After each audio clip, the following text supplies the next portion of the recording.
श्री गुरुदेव की जय।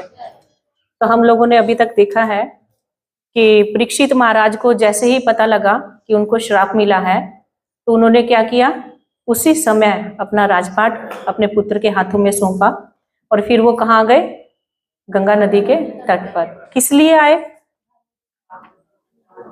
किस लिए आए थे?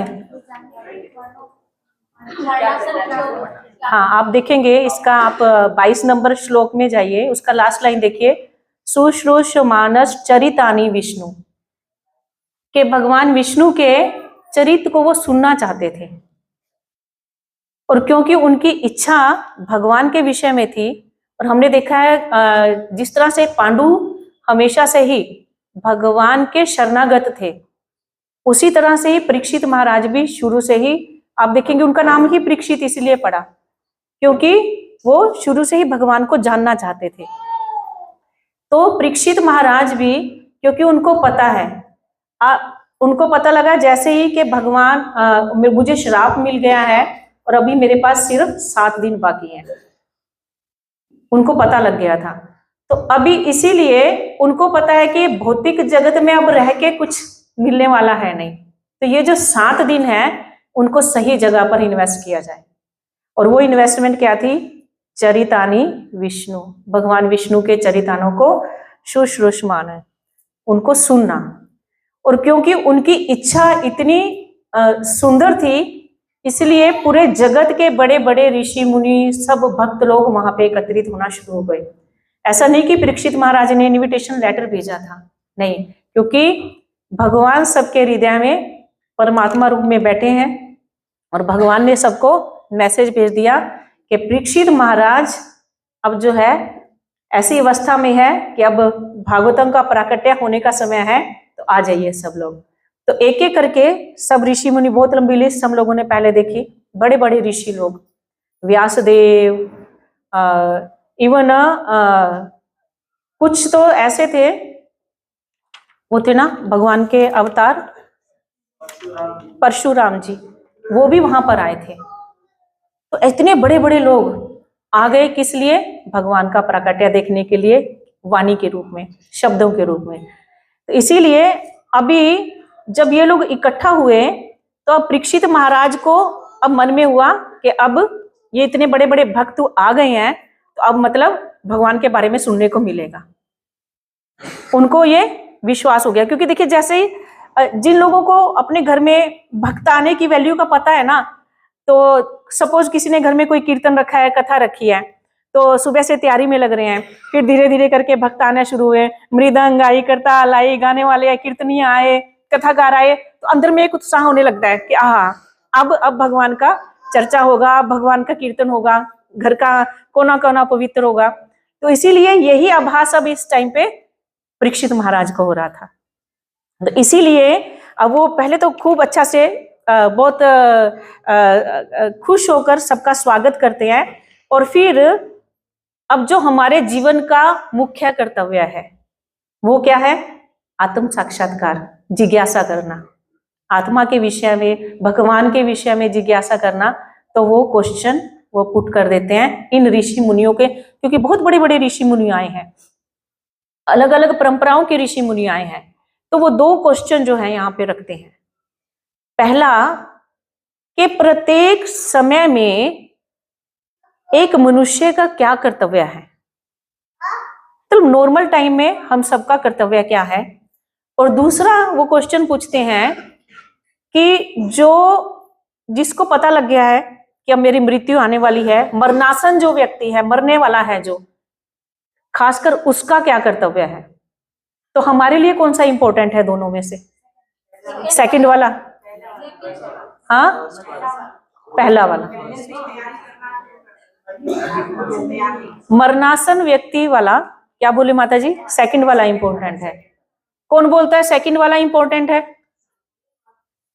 और कौन बोलता है फर्स्ट वाला इंपॉर्टेंट है? लेकिन दोनों ही इंपॉर्टेंट है हमारे लिए, सेकंड वाला ज्यादा इंपॉर्टेंट है। ऐसे तो नॉर्मल में अभी हमको क्या लग रहा है, हम परमानेंट है क्या यहाँ पे, या लंबा टाइम रुकने वाले हैं? पता है कितनी देर बाद किसकी मृत्यु आने वाली है, हो सकता है अभी बाहर निकलते कितने कुछ हो जाए, अभी पता थोड़े लगता है। है कि नहीं? तो हम तो हर टाइम ही मरनासन है, किसी भी टाइम किसी की भी मृत्यु हो सकती है। आजकल तो, पहले तो होता था बूढ़े लोगों की मृत्यु होती थी, अभी तो पता नहीं, यंग लोग भी जा रहे हैं। तो इसलिए हर व्यक्ति के लिए ये सेकंड वाला क्वेश्चन ही ज्यादा इंपॉर्टेंट है, क्योंकि पता नहीं मृत्यु कब आ जाएगी। हम सब मरनासन है, हम सब मृत्यु के किनारे पे खड़े हैं, कब मरना हो जाए पता नहीं। तो परीक्षित महाराज ये अपना प्रश्न जो है ऋषि मुनियों के सामने रखते हैं। तो यहाँ पे प्रभुपाद जी एक वर्डिंग बोल रहे हैं कि एक तो ये पूरी भागवतम इन दो प्रश्नों का ही आंसर है, इन दो प्रश्नों का, यानी ये प्रश्न इतने इंपॉर्टेंट हैं हमारे लिए कि ये पूरी भागवत उसके लिए ही रची गई है। तो इसलिए ये सबसे बड़ी जिज्ञासा हम लोगों के हृदय में होनी ही चाहिए। और फिर प्रभुपाद जी लिखते हैं कि इनसे जो निष्कर्ष निकला है वह यह है कि भगवान श्री कृष्ण की भक्तिमय सेवा ही जीवन में हर एक का स्थायी कर्तव्य है। हर एक का स्थायी कर्तव्य क्या है? भगवान श्री कृष्ण की भक्ति। भगवान गीता में भी बोल दिए, एंड में क्या बोले? सर्वधर्मान परित्यज्य माम एकम शरणम व्रज मन मना भाव मद भक्तो मद्याजी माम नमस्कुरु। पूरा डायरेक्ट इंस्ट्रक्शंस भगवान ने दे दिया कि तुम्हारे जीवन का सार यही है। और इवन जब हम सेकंड चैप्टर पढ़ रहे थे तो वहां पर सूत गोस्वामी भी जो है ये सब बोले हैं। वहां पे क्या बोले थे? सवै पुंसा परो धर्मो यतो भक्तिरधोक्षजे अहेतुक्य अप्रतिहता ययात्मा सुप्रसिद्धति। क्या बोले? संपूर्ण मानवता के लिए परम वृत्ति यानी धर्म क्या है? जिसके द्वारा सारे मनुष्य दिव्य भगवान की प्रेमा भक्ति प्राप्त कर सके। ऐसी भक्ति कैसी होनी चाहिए? अकारण, कोई रीजन नहीं होना चाहिए, कोई डिमांड नहीं होनी चाहिए इस भक्ति के पीछे। और अखंड, ऐसा नहीं कि आज कर ली और फिर 15 दिन की छुट्टी और फिर देखेंगे कार्तिक आएगा तो कार्तिक में करेंगे, बाकी सारा साल ऐश करेंगे, है कि नहीं?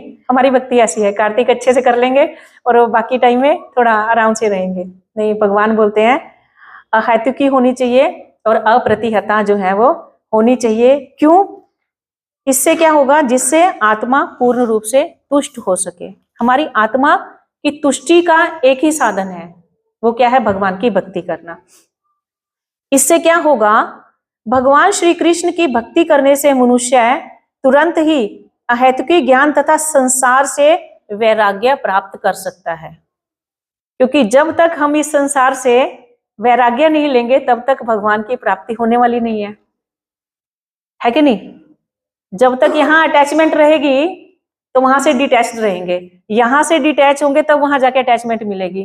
तो वो उसका साधन क्या है? उसका साधन है भगवान की भक्ति ही है।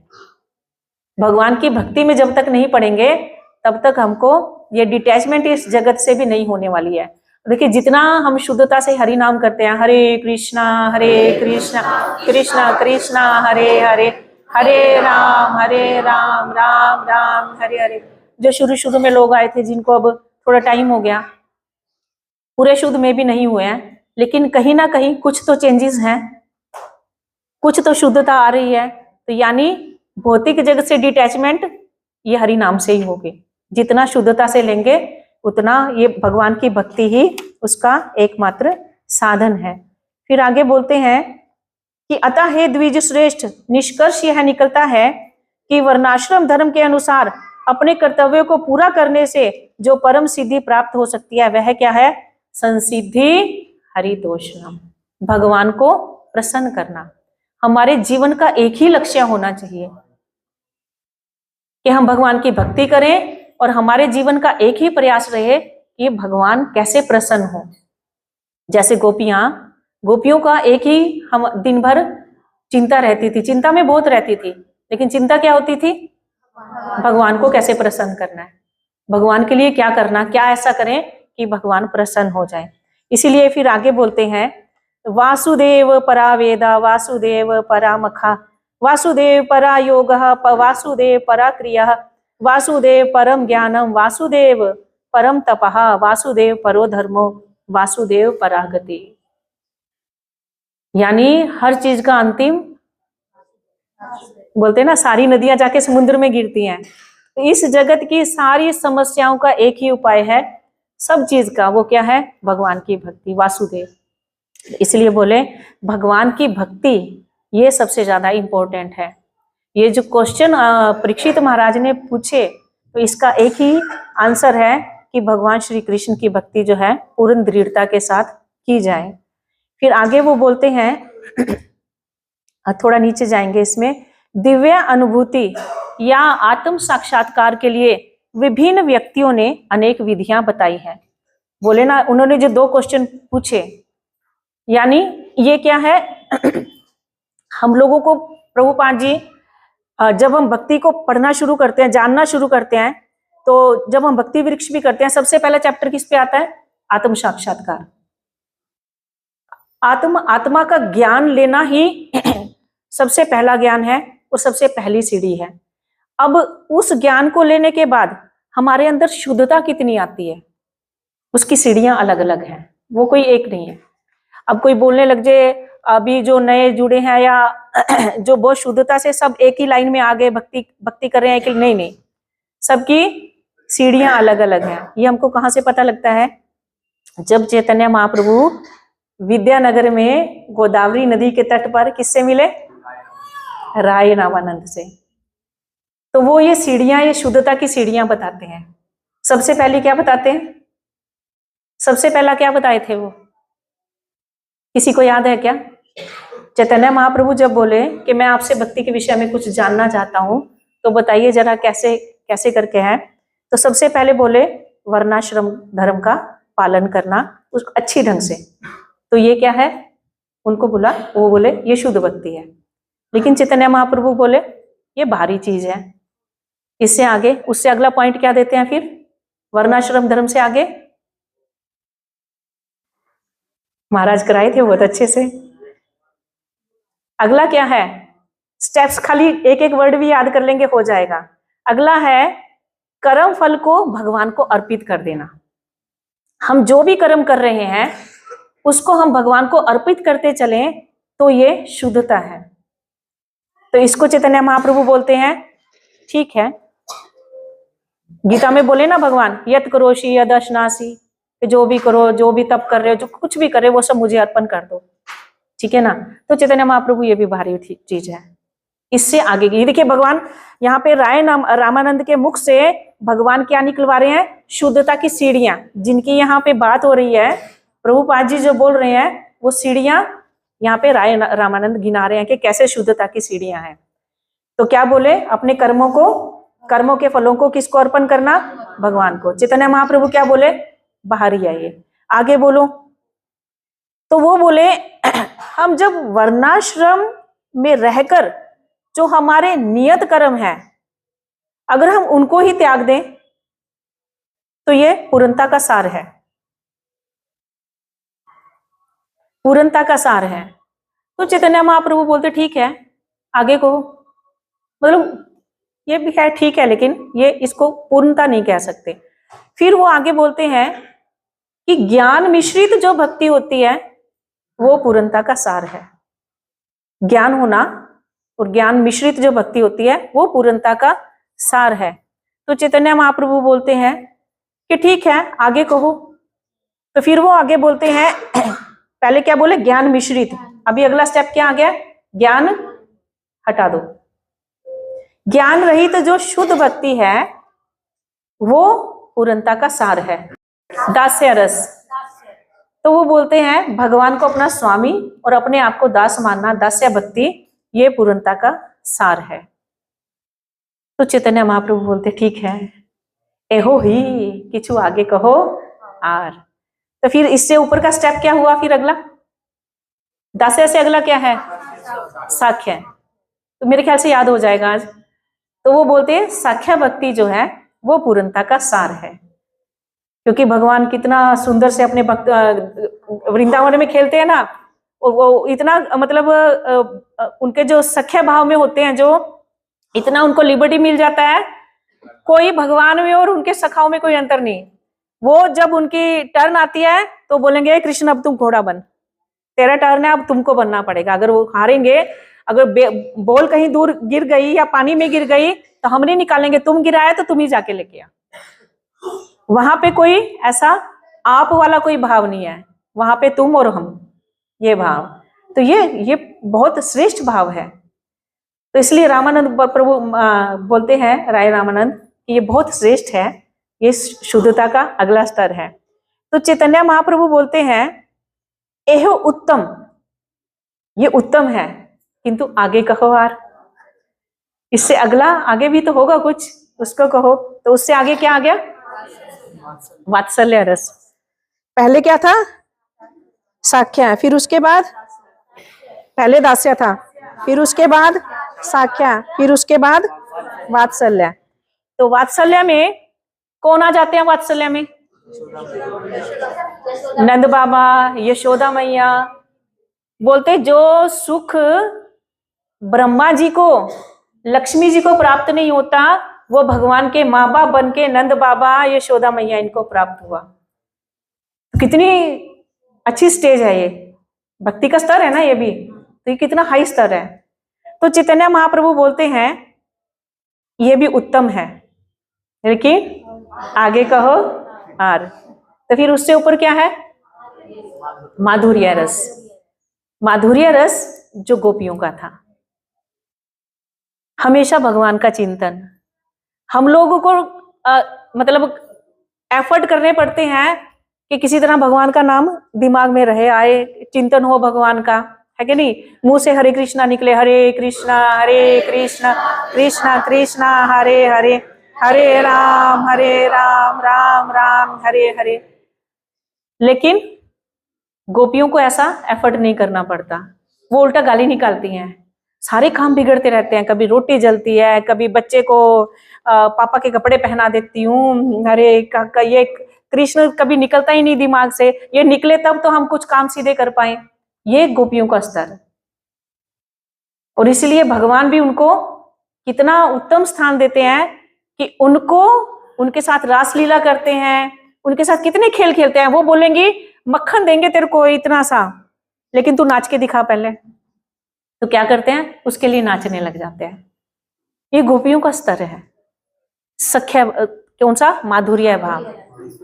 तो चैतन्य महाप्रभु बोलते हैं एई साध्यावधि सुनिश्चय, कि निश्चित ही ये साधना का ऊंचा स्तर है, आगे किसी और इससे ऊपर कुछ है क्या? और तो अब हाईएस्ट स्टेज पे राय रामानंद बोलते हैं, वो क्या बोलते हैं?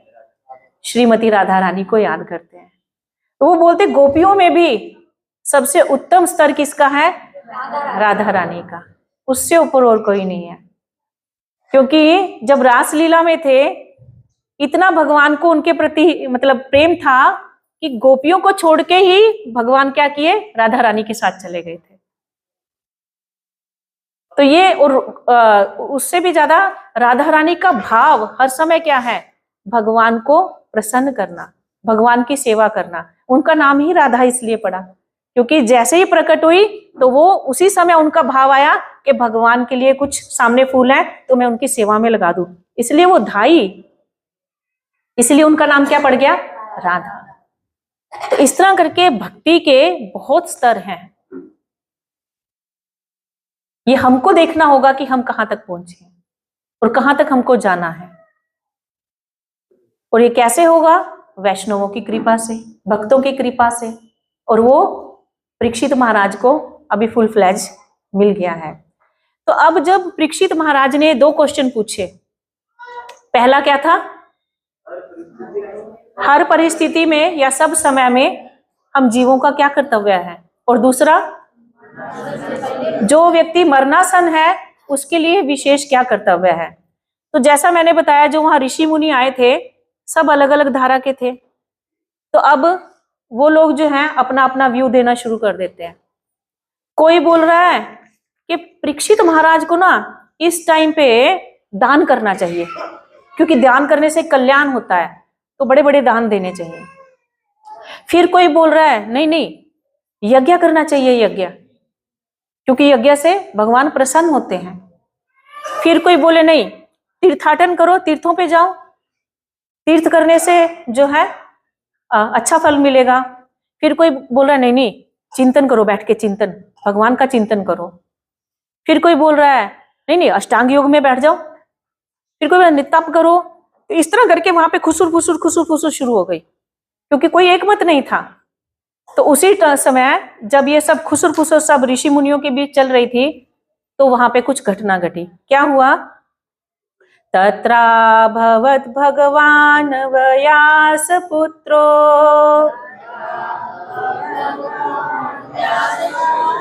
यादृच्छया गमट मानो नपेक्षः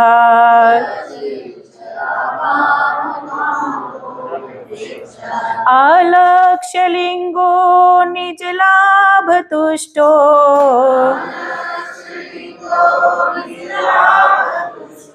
वृतश्च बालैरवधूत विषः।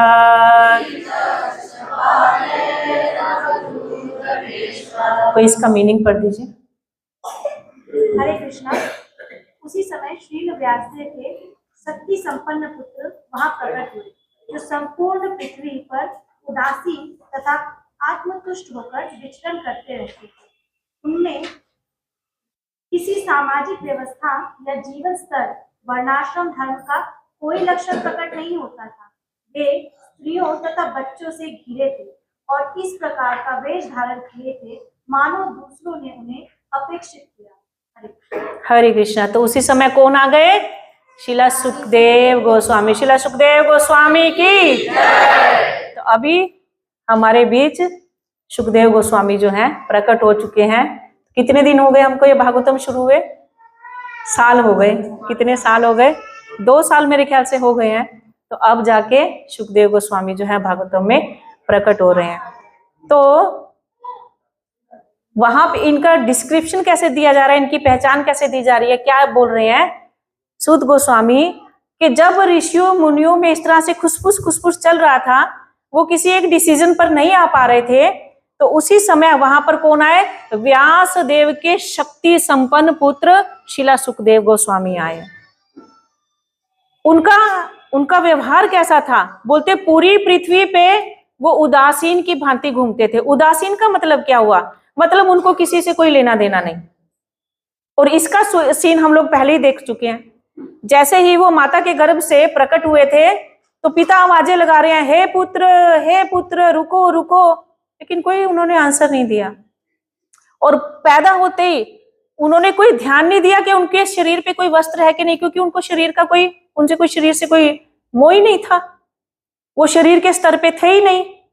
तो इसीलिए इतने मुक्त स्वभाव के थे ये कि पूरी पृथ्वी पर इनको किसी से कोई लेना देना नहीं, इसलिए ये उदासीन की भांति घूमते थे।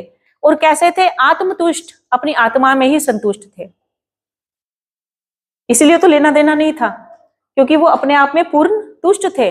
उनको कोई किसी से कोई लालच नहीं था, कोई संबंध नहीं, उनको कोई कुछ नहीं था, कुछ भी नहीं। तो ऐसे वो पृथ्वी पर घूमते थे। कोई और कैसे, क्या बोले हो? यदृच्छया, बिना किसी इच्छा के। कोई इच्छा नहीं थी इनके मन में कि इस जगत में घूमते हुए मेरे को किसी से कुछ चाहिए, आज वहां जाऊं या वो करूं। कोई प्लानिंग नहीं, बिना प्लानिंग के घूमते थे। और क्या करते थे? अनपेक्षा, किसी से कोई अपेक्षा भी नहीं रखते थे कि मैं वहां जाऊंगा तो मेरे को वहां लोग पूछेंगे, खड़े होके स्वागत करेंगे, माला डालेंगे। कुछ नहीं, किसी तरह की कोई अपेक्षा इनको किसी से नहीं थी। और फिर और क्या बोले यहाँ पे? उनमें किसी सामाजिक व्यवस्था या जीवन स्तर का कोई लक्षण प्रकट नहीं होता था। इसका अर्थ क्या हुआ? मतलब उनको देखने से ऐसे पता नहीं लग रहा था कि ये ब्रह्मचारी हैं